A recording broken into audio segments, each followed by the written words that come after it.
Hey, listen to Wrestling Roundup on FreeFM, ArrowFM, and MPR. As always, I'm Grady, and live on Skype we got Josh. Hey. Let's take a look at Hell in a Cell, pay-per-view from this past week. Let's just quickly run through the pre-show. It was a 24/7 title match. It was there. It existed. It was a good match, though. Hmm. I had a thought, though. We all know how bad the tag team division is for the main rosters. Why not call up Timothy Thatcher from NXT and pair him with Drew Gulak? Always fine with getting those guys back together. I believe they had a team with some other guys, including like Riddle and stuff like that on the indies, so they should still have their chemistry. They should be able to go. Bang them together. Especially since we lost another tag team later on in the show. So, yeah. Well, technically it was a tag team we'd already lost. That's true, but it was a tag team that maybe possibly could have been saved. But definitely wasn't. Anything else you want to say about the 24/7 title? It pretty much just exists now. Yeah. It just exists around R-Truth's waist. Occasionally goes to other people, but always finds its way back home to R-Truth.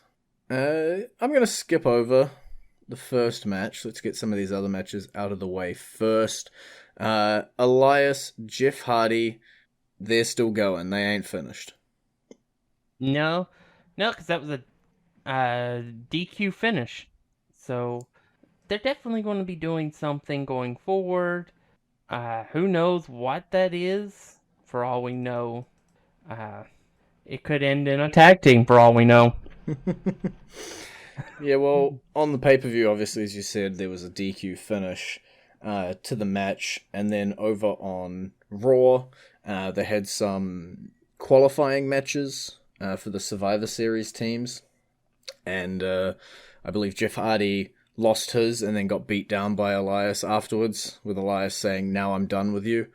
And then Jeff Hardy came back later in the night and screwed Elias out of his chance to qualify for that team. So, yeah, they're definitely not done. If you had any doubts, Raw brought those up and just smashed them. Yeah, it is what it is. We'll have to see where they go, but it's definitely a continuation of a summer storyline that we didn't expect. Yeah, it was one that was waylaid a little bit by injury. Or obviously the story's actually quite about the injury itself, with Elias and with Hardy hitting him, and it started off that whole Jeff Hardy Sheamus storyline piece, and I guess it's just come back around. It's just morphed back into this Elias Hardy feud now. Yeah.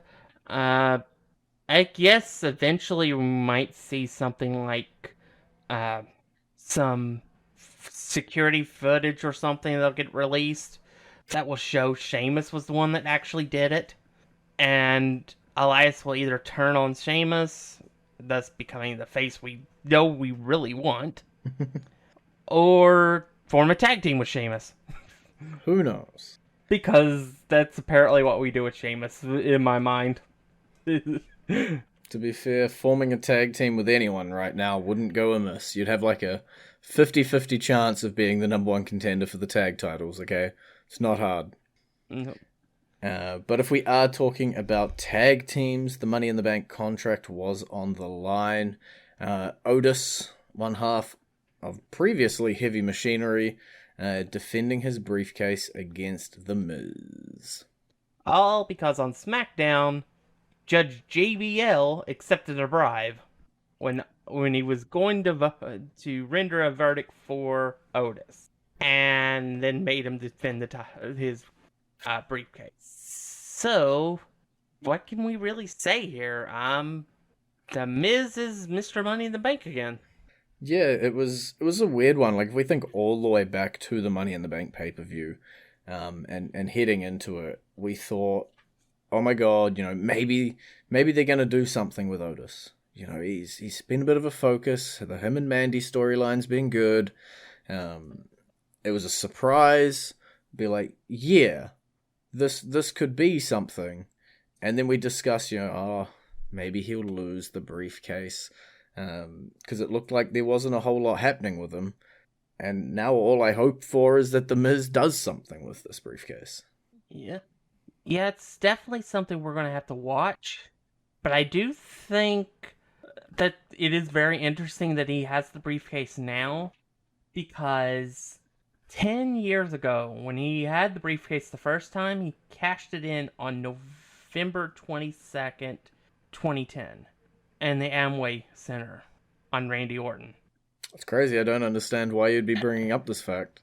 Well, Survivor Series is November 22nd, 2020 in the Amway Center. Yeah, but as of this point in the episode, Drew McIntyre is still champion, thank you very much. I am sticking to this. Say anything about that. I was just pointing out that he could cash in again. Okay. In the same building 10 years apart from each other. It's definitely possible. I think The Miz has a chance that Otis didn't.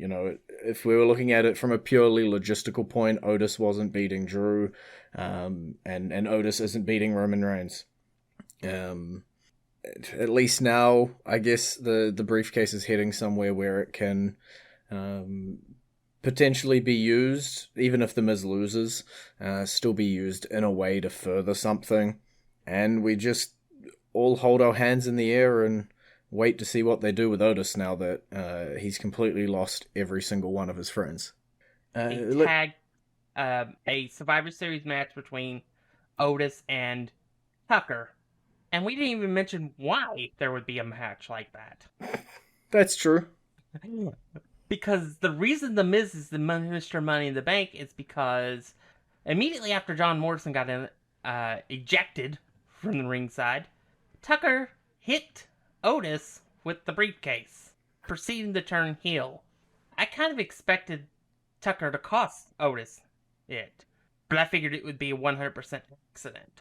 He was trying to do something to prevent John Morrison from it and accidentally hit Otis or something. No, it was on purpose. And the promo afterwards proved it. Oh, yeah. It was a straight-up turn and breakup. Yeah. Basically saying that he got tired of carrying the team, and then Otis got all the recognition and stuff, and Otis failed to really pay attention to him as his tag team partner, and stuff. So, yeah. Heavy Machinery is 100% kaput. We won't be seeing El Gordo Grande on Raw anytime soon. Yeah, it is done. And talking about things that are completely and utterly done, Bobby Lashley had about a 4-minute match with Retribution's Slapjack just to get another defense in his win column with the United States title. Yeah, despite the fact they pretty much made it clear it was going to be Slapjack that was going to be making it, the way Bobby Lashley talked, it made it sound like it could be anybody, and I was kind of holding out hope it would be Ali, and they would take the U.S. title. But yeah, that was about the only way I'd be caring anything more about Retribution, is if they helped him win the U.S. title there. Yeah, from what I saw on Raw, where they had an elimination match, a 4-on-4 elimination match, the match we thought we were going to have potentially at the Survivor Series. It was a DQ finish at the end. It wasn't exactly clean, but in terms of Bobby Lashley in the United States Championship, it seemed as though T-Bar, the former Dijakovic, was the one that was going toe to toe with Lashley, potentially setting up a match down the line. Except last week on Raw, he tapped out to the almighty Bobby Lashley. Shh. Short memories. It is what it is. I really don't care anymore. They killed Retribution's interest for me, and what they do now is what they do. I don't care.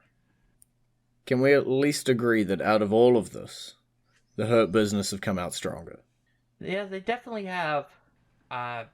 At least, I guess the MVP has. Hmm. I'm not that. He's about the only one in it right now. I'm interested. Okay.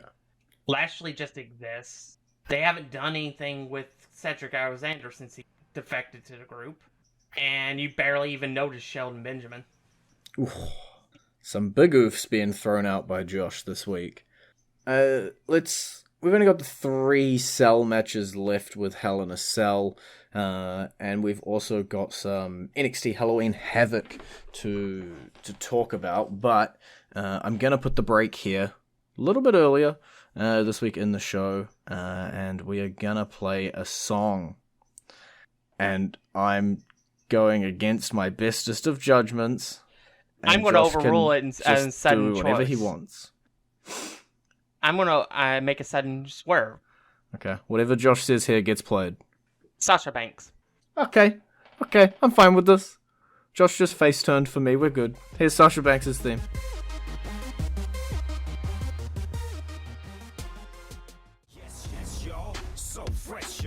And you're back with Wrestling Roundup on FreeFM, ArrowFM, and MPR. I'm Grady, he's Josh, and we just played Sasha Banks' theme, so why don't we talk about her match first? Well, what a match it was inside the Hell in Cell for those two ladies. Absolutely tore the house down. What I really liked about all 3 Hell in Cell matches were they are all different. They all stood by themselves. They could have been the only one, and it would have been just fine. Mm-hmm. These 2 ladies, I think, they definitely were better than the other 2 women's matches that have been in Cell, for sure. And I think you could make a legitimate argument that it was potentially a top 5 Hell in a Cell match of all time. Ooh. It was that good. Unfortunately, it's got competition from the other 2 matches for that title, too. Yeah, these Hell in a Cell matches were strong this year. Yeah, they each sort of had their own individual theme. This one with Banks and Bayley was all about revenge and being able to just get your hands on Bayley, beat the ever-loving poop out of her, and walk out with her title in the end. Yep.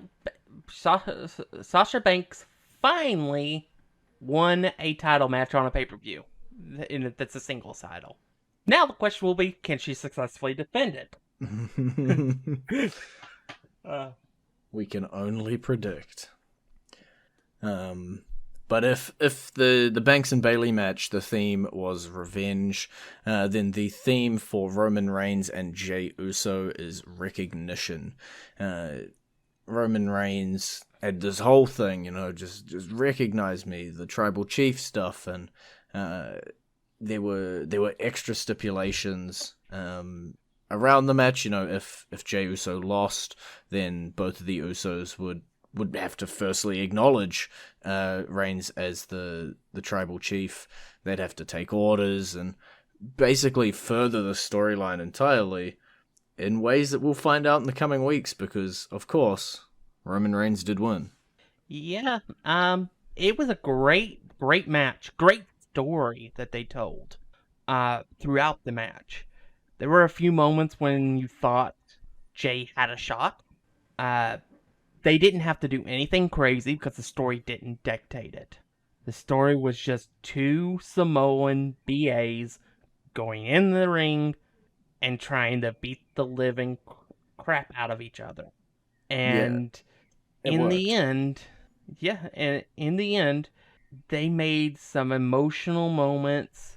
You had Jimmy come out to try to help because once again, Roman was basically just beating him to death, and him not refusing to acknowledge, refusing to give up, and then, which we also saw one of the most epic ref bumps in WWE history, when Roman threw the referee out of the ring. So that was interesting, and basically Roman would not let them stop the match. They would not let them do what they did last year with Seth Rollins and The Fiend. And the story was just so strong throughout it. And then basically Jay finally says he gives up because Jimmy is captured in Roman's submission, and nobody can get him off of him. So now we'll have to see where they go from here, but definitely Jimmy and Jay are going to be full on subservient to the tribal chief. When we look back at Roman Reigns, if we look back at just this period of WWE as a whole, I think the emotional storytelling that has happened between this Uso Reigns, and that's both of the Usos, and this storyline that sort of spun out of nothing, and then ended up happening. It's going to be one that we're talking about for quite a while. Yeah, I think it will be. I think Roman he's hit his stride with this character because he can finally be him. He doesn't have to tone it down or anything. He can finally just let loose. Mm-hmm. And I think that's one of the most fun things that I've seen is the trash talk in between during the matches. I think it just adds so much more, especially since there's no crowd right now. You can actually hear it. Yeah. And I think that makes it so much stronger, too. It's just been great. Yeah, it's been this whole since his return has just been knocking it out of the park again and again and again. We know the destination. The destination's obvious. It's just getting there, but this is just another chip in that wall to get to WrestleMania. Yeah. And we've got one final Hell in a Cell match, the main event of the show, longest match of the night, over 30 minutes. Drew McIntyre, Randy Orton, and somehow, against all the odds, Drew McIntyre walks out with the WWE Championship. I'm guessing that when he got thrown off the side of the cage, he must have hit you in the head. I don't know what you're talking about. No, we have a new WWE champion. It's Randy Orton. I refuse. Whether you like it or not, that is what the facts. You can't make me acknowledge. Not my champion. Alright, so this was a great match as well. They did all the crazy stuff that didn't need to be in the Orton or the Reigns and Uso match. Like going out and climbing up the top of the cage, which I predicted just as soon as the door was opened. They were going up. And then immediately they did. And then from what I could tell, this was actually a much more natural look for the spot on the side of the cage, because then the one done a couple years ago with Seth and Dean, that one was 100%. You could see it coming. Mm-hmm. It was telegraphed. This one, I wasn't sure if they were going to go back up or finally make it down to the ground or what was going to happen.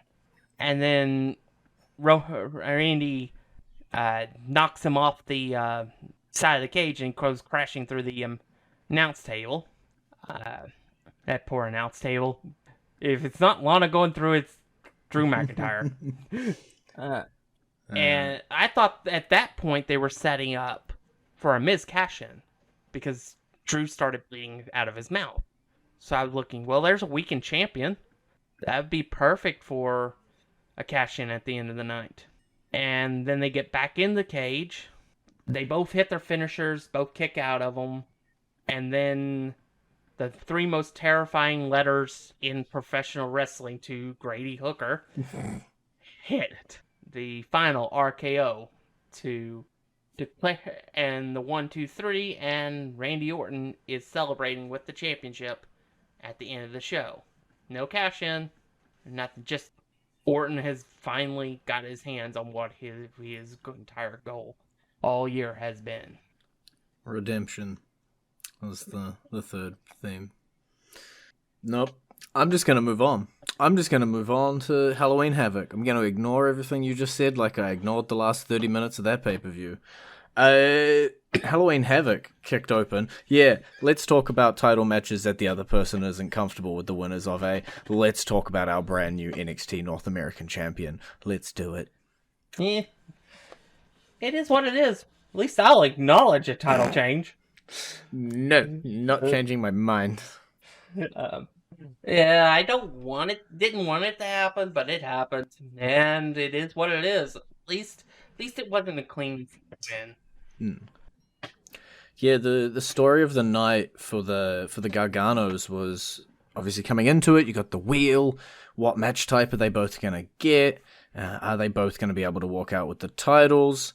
And then the story sort of developed as the night went on, and you had this person in the Scream mask come up and basically hand Johnny Gargano the North American title in his Devil's Playground match.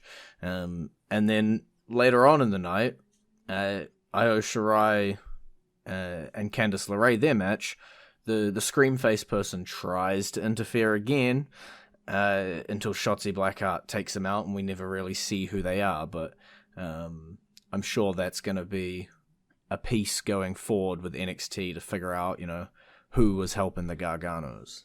It's almost certainly the same person that sent them the television, that gave Candice the brass knucks. Yeah, Indy Hartwell is a beast, but maybe it's not. Maybe they're going to have a 4-person team. Who knows? Could be anyone.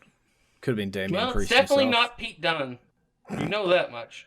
Yeah, Pete Dunne's a little bit busy. Being words I can't say on radio. Yeah, he surprised everybody by turning heel and joining Pat McAfee's faction. Pat McAfee's faction that keeps calling themselves Undisputed. And now they also beat up Kyle O'Reilly. Just to add to that, he just come back from injury, and it looked like Pete Dunne was going to help him, and then bam, steel chair to the back, and beat up on Kyle O'Reilly. So now they've left every single member of the UE laid out, and the numbers are even now, if the UE are healthy. Yeah, that is an interesting thing to say. I guess they joined the club, except instead of beating down John Cena, it was beat down Kyle O'Reilly. Yeah, it's I don't think they officially have a name. I think they're just Pat McAfee's group. Yeah. But they are scary.